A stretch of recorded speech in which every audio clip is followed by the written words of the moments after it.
څرنګه یې ټون شی او انشاءالله چې ښه به یو الله مشلاره زه خو نه انشاء دغه پیاز مې کټ کړل او شکیر باندې توی کړی توبه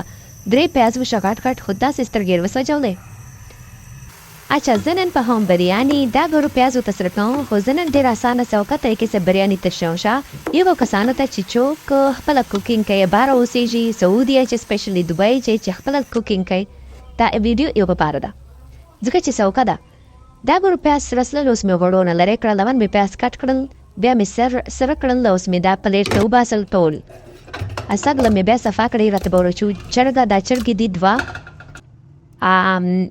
منجلې مې دی باندې مې پاس واچولې وژه ادرک پیسټ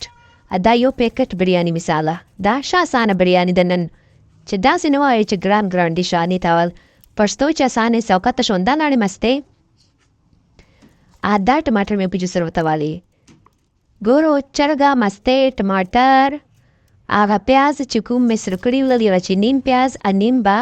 ژده وخت چې به پر دوه دالش کې آیل پیازوال الش کې نور داسې ورچاو ځکه چې 2 کیلو وریجې دي 2 چرګې دي نو پیاز به ډېر غوړي به ډېر پکارېږي دا مې وراچولی الش کې کړي پته مالګې ګوره هر شی مې په یو ځای وراچولو په ټک الش کې دا سره کسله بس تاسو داسې کوو بیا نیکسټ ټایم چې بریاني پخوو دا مې پکې مکس کړه اوس په دا تیز ګیس باندې چې ږدو پخېږي به دلته به بریاني والا ترکاري تیاره سي ګورو سوکه ده که نه دا ګورو داسې مزداره بویل کېږي خوږه مزداره پخېږي اچھا مثاله چې ګر یو ځای سره راچې بیا یو مخې ډېرې اوبه نه کوي زر پخه سي چرګه دوړېږي نه دا یو چل هم ورسره زده کړو شه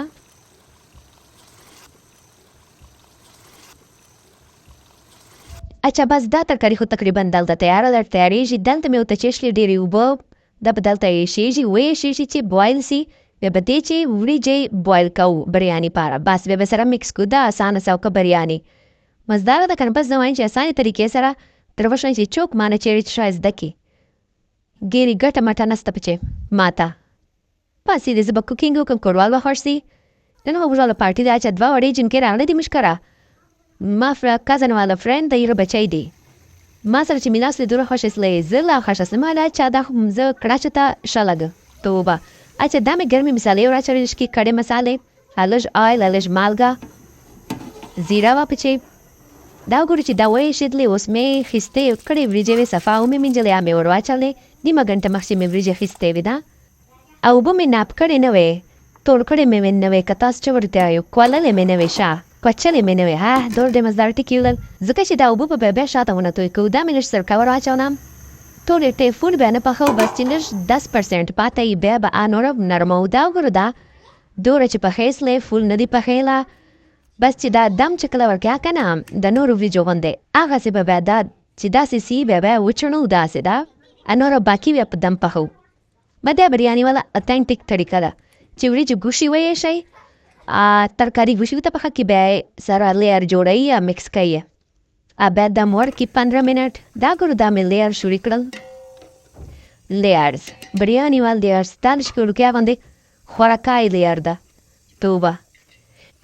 ځکه چې وریجې دومره ډېرې سلې دي چې زه وایم چې دا خو بیا په پوره نه سي بس چې 2 چرګو چې 2 سیره وریجې بریاني نه که پخه بیا خو به زه چې جان ته کوکرایم دا ګورو دا مې اوس اخرنی لیر په واچو شنه مرچ شمله مرچ شنه دنیا شنه پوتنه پاس هغه پیاز چې کوم مې باسلي ول اول نه ده دا مزدار کیسې میسې سټایل بریاني وال زبردست اوس په پچو هغه وړي چې کوم چې مې پیاز سره کړي و داسې دې سره به لږ کې نوره مزدار خوند کوي آیل اورال کم وپچې دې سره به پوره سي اچھا دا رنګ دا سور رنګ زردې رنګ مې سره مکس کړل اوس مې دې نه مزدار داسې کښلی رنګ جوړ کړ پاس اوس په دا فود کلر دا نقصان نه کوي دا ډېر دا مې ډکنه پچې شله خو ډکنه خو نه پکې دوره ډېره ده دا چیګه ده پاس دا لږ کوټي اچھا ورته الټه به کړو بس داسې به وکړو دې ته به ورکړو دم بدل ته پخېږي اچھا په غټې تیغنې باندې ډېر کښله دمه ښه دي چې څه شی لاندې یې ورته دا مې د جوړ ګند دا ګورو ویډیو جوړونه ډېره سوکه کیسه نه ده سم کیسې خاص کار کوکینګ بس تاسو خو یې وګورو وایي چې مزداره ده لا نه ده خو ما چې ور محنت کړی ګورو دا مې اوس صفایي وکړه تکړه جنکه یې ماشاءالله الحمدلله دا زه ترانه فل اینڈ فان زبردست لک خلاصو بیا بسم الله الرحمن الرحیم دیگ بریانی کراچی دیگ بریانی تیاره واو زبردست بهترین خوشبوی را لایده او ګورو کښلی ده که نه بس داسې سوچ کوو چې دا نن ما ول فسټ آرډر و بریانی دیگ آرډر دا ماشاءالله بس اوس پخه کړه ډېره څوکۍ کوکینګ خو ډېر ګران ده دا خو داسې مزدارې نرمه کیله کیله سره مکس مې کړه ځکه چې یولا چې مې موبایل سټینډ مې هسې راوړه ده غږ پاره استعمالوې نه دا څه فل اینډ فان زبردست لک میکرونی چاٹ بریانی کولډ ډرینکس دا کیسې میسې اوکې جزاک الله حافظ امید ده چې تاسو به زده کړئ سپیشلی هغه چې څوک ابراډ اوسیږي